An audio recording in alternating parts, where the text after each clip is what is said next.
தொடர் கொள்ளை, இரட்டை குண்டுவெடிப்பு போன்ற சம்பவங்களால் ரயிலில் பயணிக்க அச்சப்படும் நிலை ஏற்பட்டுள்ளது.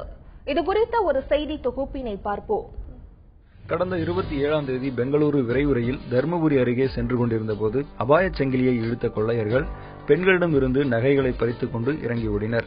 இந்த நூதன கொள்ளையர்கள் குறித்து இதுவரை துப்பு ஏதும் கிடைக்காத நிலையில் இதே போன்ற கொள்ளைச் சம்பவம் இன்றும் அரங்கேறியுள்ளது.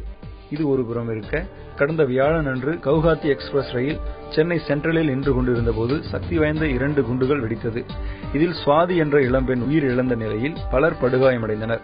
இதுபோன்ற தொடர் சம்பவங்களால் ரயிலில் பயணிக்கவே தங்களுக்கு அச்சமாக உள்ளதாக பயணிகள் கூறியுள்ளனர். காலதாமதம் ஆனாலும் பரவாயில்லை, பேருந்திலேயே சென்று விடலாம் என்ற எண்ணம் உருவாகி இருப்பதாகவும் தெரிவிக்கின்றனர். கொஞ்சம் சேஃப்டி ஏதாச்சும் பண்ணா பரவாயில்ல, பெட்டரா இருக்குன்னு ஃபீல் பண்றோம்.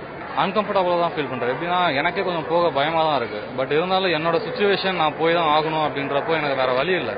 என்ன நடந்தாலும் போய் தான் ஆகணும் அப்படின்ற சிச்சுவேஷன்ல இருக்கேன்.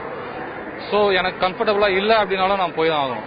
நோ தப்பு. எல்லாருமே இங்க ஒரு வாட்டி செக் பண்ணி தான் அனுப்புறாங்க. அவங்கள மீறி யாரும் வர போறது இல்லை. அவங்கள மீறி வரலாம் காரணம் கவர்மெண்ட் அவ்வளவு இது சரியில்லைன்னு சொல்ல முடியுமே தவிர, ட்ரெயின்ல 1000 கணக்கில் பேர் போறாங்க. யார்கிட்ட நம்ம என் பக்கத்தில் ஒருத்தர் எனக்கு தெரியும், இங்க தெரியும், விட்ட இருக்கோன்னு தெரியும், பக்கத்தில் அவங்களுக்கும் தெரியும். தெரிஞ்சு அவங்க தைரியமா வந்து இன்ஃபார்ம் பண்ணணும்.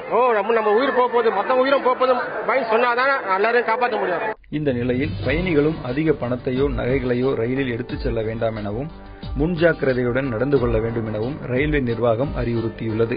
ரயில்வே பாதுகாப்பை நம்புவதை விட நாம் பாதுகாப்பாக இருந்து கொள்வதே பாதுகாப்பான ரயில் பயணத்திற்கு சிறந்த வழி.